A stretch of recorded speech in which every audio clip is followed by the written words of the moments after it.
Ma voisine la sorcière. Épisode 1. Originaire de la région de l'Ouest Cameroun, j'avais quitté mon beau petit village à la recherche d'un avenir meilleur pour moi et ma famille. La métropole, comme le pensent la plupart des campagnards, est un Eldorado à nul autre pareil. Nous vivions dans la misère, mon père artisan et ma mère cultivatrice, ils n'avaient pas de quoi nous payer l'école à moi et à mes 4 petits frères.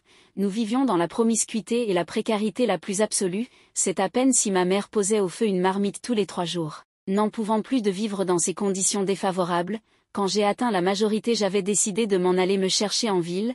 Pour mes parents, c'était un vrai pincement au cœur de me voir partir, mais il le fallait, autrement mon avenir était condamné à être aussi misérable que celui-là. J'avais de grandes ambitions dans la vie et rester au village constituait désormais un frein à la réalisation de mes projets. J'avais réussi à mettre de côté un peu d'argent pour mon voyage. Une fois cela fait, j'ai pris mes affaires et je me suis mise sur la route. Bien sûr, je n'allais pas en aventure sans avoir personne chez qui aller. Ma mère m'avait recommandé d'aller rester chez sa petite sœur qui vivait en ville avec son mari. Avant mon voyage, elle avait été prévenue de ma visite, j'étais donc arrivée chez elle dans de bonnes conditions et elle m'avait accueillie avec la plus grande bienveillance du monde, mais j'ignorais que derrière ce grand sourire et cet accueil chaleureux se cachaient bien des souffrances exécrables. Plus les jours passaient chez ma tante, plus je me sentais exploitée. Je faisais tous les travaux ménagers de la maison, j'allais jusqu'à laver les sous-vêtements de son mari et le pire était que j'étais traitée comme une moins que rien par ma tante qui n'hésitait pas à m'humilier chaque fois qu'elle en avait l'occasion.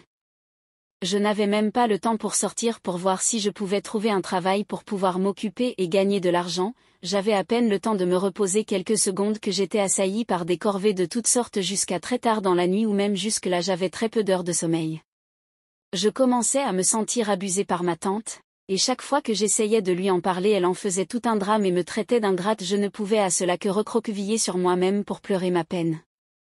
Je me remettais à Dieu pour qu'il change ma situation, je n'avais nulle autre part où aller et il était inenvisageable pour moi de retourner vivre avec mes parents dans la précarité. J'avais donc décidé de prendre sur moi et de supporter en gardant l'espoir que les choses finiront par s'améliorer un beau jour. C'était donc dans mes déboires que j'avais fait la rencontre d'un homme alors que j'allais faire le marché pour la maison. Bien sûr, ce n'était pas la première fois que cela m'arrivait, mais je ne prenais pas cela trop en considération. Pour moi, je ne pouvais que m'intéresser à un homme qui pourrait changer ma situation de vie. Je ne voulais pas de coureur de jupons à mes côtés pour rendre ma vie encore plus complexe qu'elle ne l'était déjà.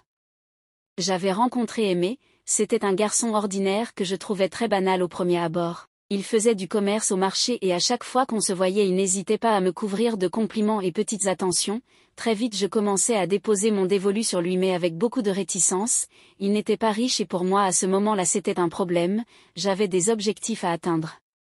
Plus le temps passait, plus on avait appris à se connaître, il avait énormément de vertus qui étaient si significatives pour moi, et très vite sa situation financière ne semblait si importante à mes yeux quand l'amour m'avait fait le voir sur un autre jour. Nous avons commencé à entretenir une relation amoureuse en secrète, je vivais toujours chez ma tante et il ne fallait pas qu'elle soit au courant que je mène ce genre de vie, je trouvais parfois des prétextes pour aller le voir ou lorsqu'on m'envoyait faire des commissions.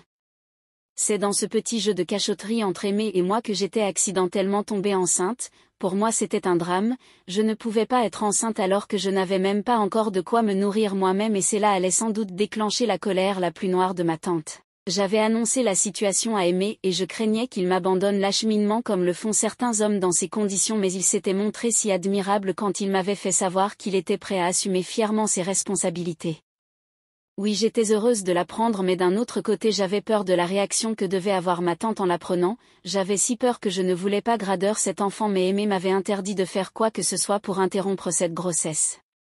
C'est ainsi que j'avais donc décidé de garder cette grossesse. Bien sûr dans la maison je le cachais du mieux que je pouvais, mais ces choses-là ne se cachent pas bien longtemps et ma tante avait fini par le découvrir et elle n'avait pas hésité une seule seconde à me mettre dehors comme une malpropre et ce jour-là j'étais allée m'installer chez Aimé et ce fut le début d'une vraie histoire d'amour et d'un couple solide.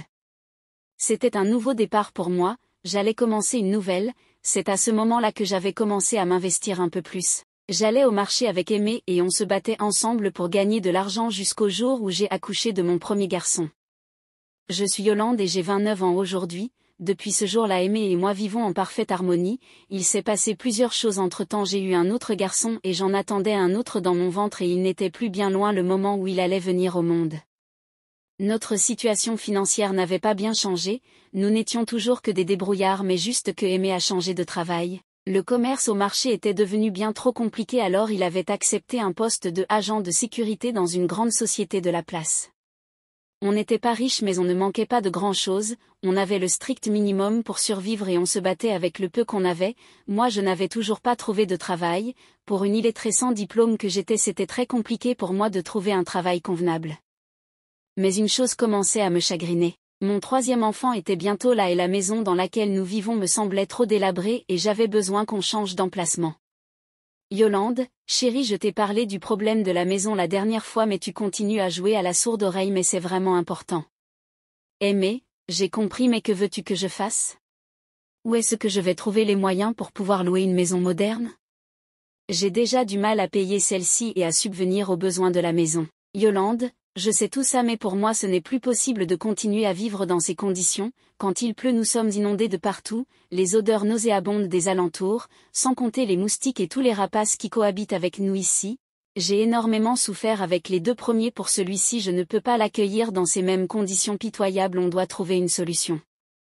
Aimé, j'ai compris chérie, je vais voir ce que je peux faire. Il avait fallu que j'attende encore un long mois dans cette maison pour que Aimé m'annonce qu'il avait trouvé une autre maison dans laquelle on devrait aller s'installer. J'étais la plus heureuse au monde, je me disais que enfin ma situation allait changer.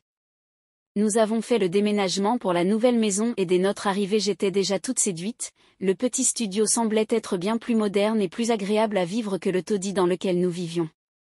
Dès notre arrivée une femme s'est approchée de nous pour nous proposer son aide.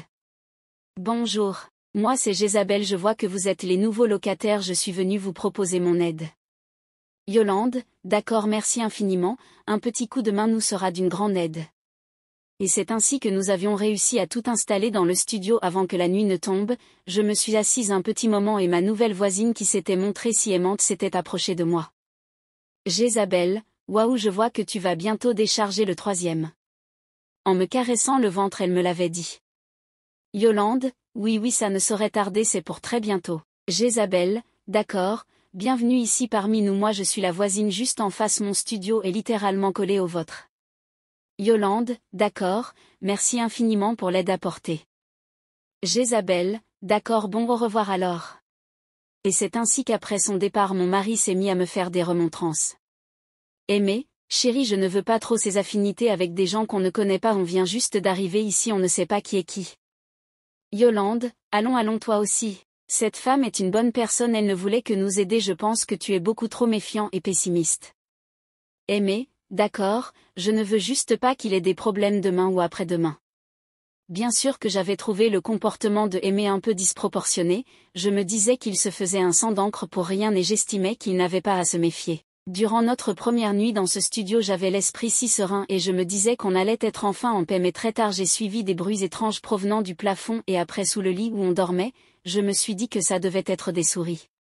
Bien après j'ai commencé à ressentir des douleurs étranges dans mon ventre, j'en